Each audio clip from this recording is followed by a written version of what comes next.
मचा रहे हैं, मुझे पढ़ने दे। मैं नहीं चुप हो रहा, बोल क्या करेगी?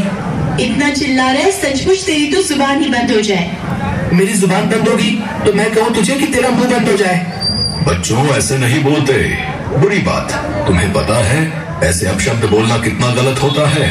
हमारी जुबान पर माँ सरस्वती बैठी होती हैं, इसलिए हमें हमेशा तोल मोल कर बोलना चाहिए, क्योंकि हमारी जीवा पर कब माँ सरस्वती विराजमान हो जाएं और कब मुख से बोले कटु वचन सत्य हो जाएं और वो नकारात्मक बातें सच हो जाएं, कोई नहीं जानता।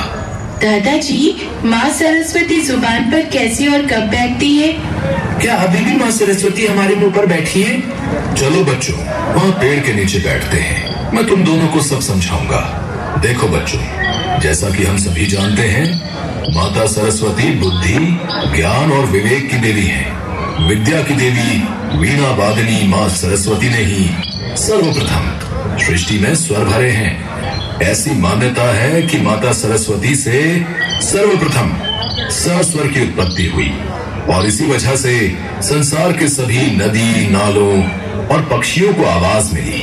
हम मनुष्य जो आज बोल पा रहे हैं वो सब माँ सरस्वती की कृपा से ही है। पुराणों में भी माँ सरस्वती को कमल पर बैठा दिखाया जाता है। कीचड़ में खिलने वाले कमल को कीचड़ स्पर्श नहीं कर पाता, इसीलिए कमल पर विराजमान माँ सरस्वती हमें यही संदेश देना चाहती है कि हमें चाहे कितने ही दूषित वातावरण में रहना पड़े, परंतु हमें खुद को इस तरह बनाकर रखना चाहिए कि बुराई हम पर अपना प्रभाव न डाल सके। सनातन धर्म में माँ सरस्वती को वाणी की देवी भी कहा गया है, इसलिए सदैव मीठी वाणी बोलनी चाहिए। हमें कभी भी कड़वी वाणी में बात नहीं करनी चाहिए। माँ सरस्वती कभी भी जीभ पर बैठी हो सकती है। जाने अनजाने बोली गई बात सच साबित हो जाती है, इसलिए किसी अपने या फिर पराये किसी के भी बारे में कभी ना तो बुरा बोलें और ना ही सोचें। माँ सरस्वती कब जीवा पर आ जाएं, कुछ कहा नहीं जा सकता। अब मैं तुम्हें बताता हूँ कि माँ सरस्वती किस समय हमारे मुख पर विराजमान होती हैं। बच्चों, 24 घंटे में एक समय आता है जब प्रत्येक मनुष्य की जुबान पर माता सरस्वती स्वयं आसीन होती हैं। इस विषय में ऐसा कहा जाता है कि इस समय जो भी शब्द मनुष्य बोलता है वो सच हो जाते हैं। अब बात आती है कि किस समय माता सरस्वती हमारी जुबान पर आसीन होती हैं। बच्चों, धर्म पुराणों के अनुसार रात्रि के 3:10 से 3:15 के बीच 5 मिनट ये ऐसे होते हैं जब प्रत्येक मनुष्य की जुबान पर माता सरस्वती स्वयं विराजमान होती हैं।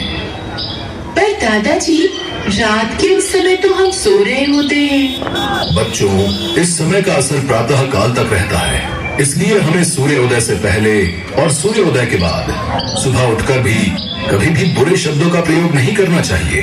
हमें हर सुबह उठकर सबसे पहले ईश्वर और अपने बड़ों को नमस्कार करना चाहिए और उनका आशीर्वाद प्राप्त करना चाहिए।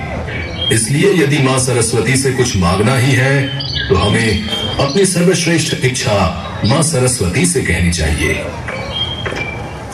पापा जी, आपकी ये बातें मैं भी सुन रही थी। ये तो बहुत ही महत्वपूर्ण बात है जो सबको पता होनी चाहिए। मैं तो कई बार आधी रात में उठ जाती हूँ। सचमुच रात को 3:10 से 3:15 तक का वो 5 मिनट का समय बहुत अच्छा है, जब आप अपने जीवन को सर्वश्रेष्ठ बनाने के लिए माँ सरस्वती से कुछ मांग सकते हो। मैं तो माँ सरस्वती से बस अपने परिवार की सुख शांति की कामना करती हूँ। मेरा परिवार सदैव खुशहाल रहे। तुम्हारे पापा जी सही कह रहे हैं। ये बातें कोई कोरी कल्पना नहीं है, बल्कि प्रमाणित सत्य है। माँ सरस्वती का वास हमारी जुबान पर अवश्य होता है। उन 5 मिनट के बीचों बीच बोली गई कोई भी बात अवश्य सच सिद्ध होती है। 1 महीने तक लगातार इसी वक्त पर अपने मन की कामना बोलो तो माँ सरस्वती इच्छा अवश्य पूरी करती हैं। पर बच्चों, ध्यान रहे, माँ सरस्वती कभी भी बुराई का साथ नहीं देती हैं।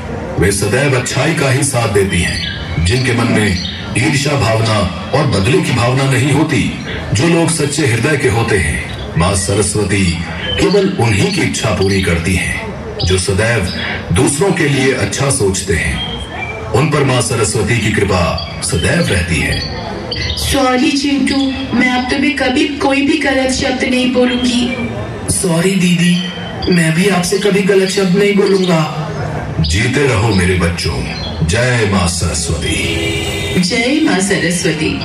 जय माँ सरस्वती। जय माँ सरस्वती। हे माता सरस्वती, प्रकट हो मां।